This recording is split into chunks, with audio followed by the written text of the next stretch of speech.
Mateus 14, 22. Posso ler? Amém? Amém.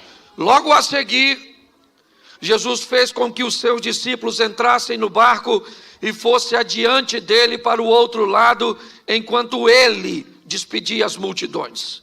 Tendo despedido as multidões, ele subiu ao monte a fim de orar sozinho, e ao cair da tarde lá estava ele só. Entretanto o barco já estava longe, a uma distância da terra, açoitado pelas ondas, porque o vento era contrário. Na madrugada, ou na quarta vigília, Jesus foi ter com eles, andando por sob o mar. E os discípulos, porém, vendo andar sobre o mar, ficaram apavorados e disseram: é um fantasma! E tomados de medo, gritaram. Mas Jesus imediatamente lhes disse: coragem, sou eu, não tenhas medo. E Pedro disse, repita comigo, Pedro disse. De novo, Pedro disse. Olha o que Pedro disse, não precisa repetir não.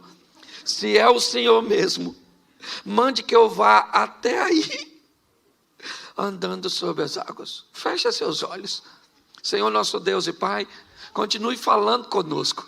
Usa-me como um canal de bênção, e que a tua verdade prevaleça na nossa mente, ó Pai, dando direção às nossas emoções, em nome de Jesus. Você pode dizer amém? Preste atenção, porque isso aqui é magnífico. Jesus chamou os seus discípulos e disse assim: entrem nesse barco. Em algumas traduções diz, compeliu, mandou, obrigou, insistiu. Eu não sei qual a tradução você tem na mão. Eu só sei que qualquer uma que você tenha, ela significa uma coisa: os discípulos não estavam a fim de entrar. Por quê? Porque a última vez que estiveram com Jesus no barco foi um sacrifício. Quase fundou. Jesus aqui levantou e falou: cala a boca, vento, fica quieto, mar, não quero nem marola, agora é piscina. Os discípulos levaram um susto. E da outra vez Jesus estava no barco. Dessa vez Jesus falou assim: vão vocês que eu vou depois. Os caras estavam a fim de ir. Da outra vez, se afundasse para eles, afundava para Jesus. E agora que Jesus disse: vão vocês que eu vou depois. Perguntinha básica na cabeça do discípulo: como? Se nós vamos no barco? Olhando por outro evangelho, os discípulos estavam tão preocupados que deixaram um barquinho. Depois você lê, que eu não sou obrigado a ler tudo. Mas eles deixaram um barquinho, porque se Jesus disse que vai depois, eles têm que criar um meio de Jesus ir.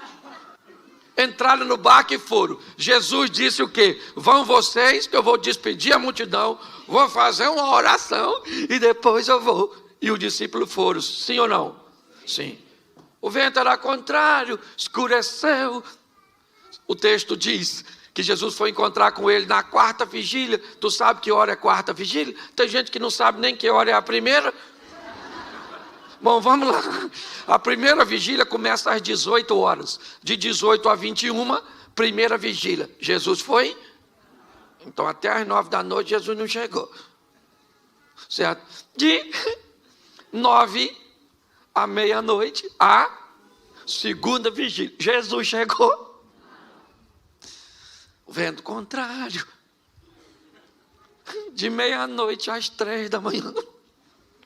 Jesus chegou. Ele falou que ia.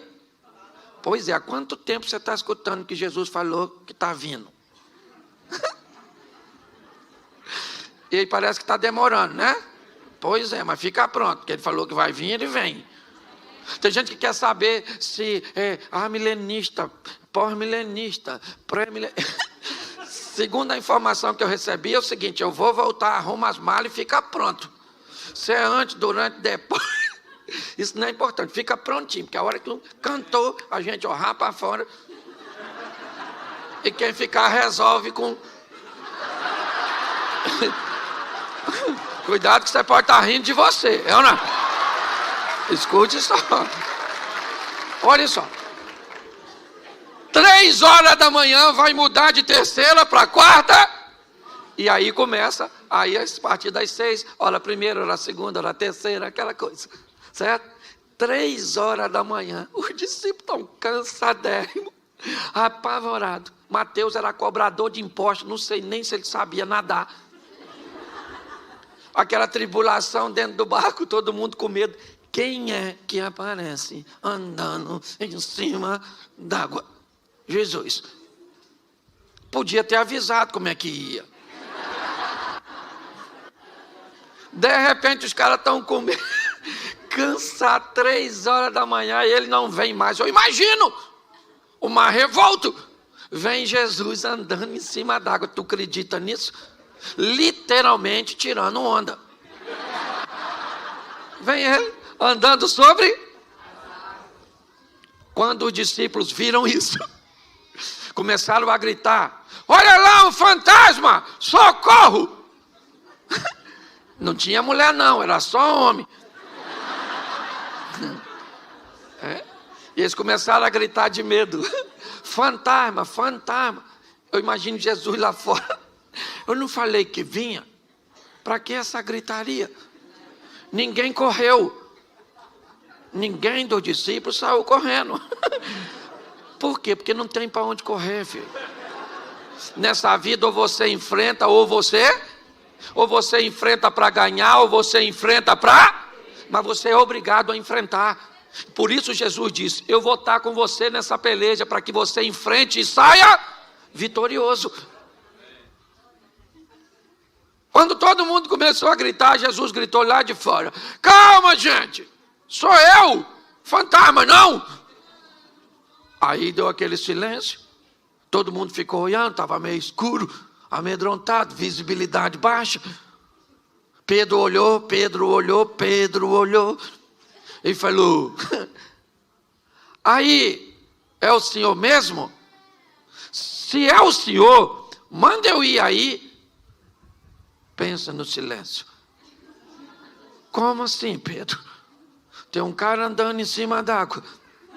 Ninguém sabe ainda direito quem é. Ele olhou e disse que é Jesus, mas ninguém tem certeza disso. Preste atenção nisso, porque é muito interessante. Quando nós olhamos para este momento, o que vemos? Um ambiente de caos na mente dos discípulos, amedrontados, cansados, lidando com uma força da natureza, cuja qual é muito maior do que eles. E nesse ambiente de medo, medo para quem? Medo para todo mundo. Um ambiente de adversidade para quem? Para todo mundo. Nesse ambiente, 12 discípulos, eles têm a oportunidade de viver os mesmos medos, de enfrentar o mesmo adversário, de lidar com o mesmo problema. E nesse ambiente, um dos discípulos de Jesus se levanta, controla seu medo e diz: se é o Senhor, me manda andar sobre as águas e ir onde o Senhor está. Preste atenção, qual era o local mais seguro naquela ocasião? Qual era o local mais seguro? Se você estivesse lá, onde você ficaria? Pois é, gente. Nós queremos viver o sensacional, o extraordinário. Nós queremos ver o agir de Deus, mas queremos fazer o que todo mundo está fazendo, que é ficar no barco. Está na hora de sairmos do barco e protagonizarmos nossa própria história. Está na hora de pararmos de sermos meros narradores de milagres alheios e trazer um ambiente de milagres para a nossa casa, para a nossa vida, para a nossa família, para nosso casamento, para nossos filhos, para nossos negócios. Eu não tenho problema com quem encontra milagre dos outros. Não, eu tenho um montão de amigos que vivem seus milagres extraordinários. Mas eu também tenho os meus.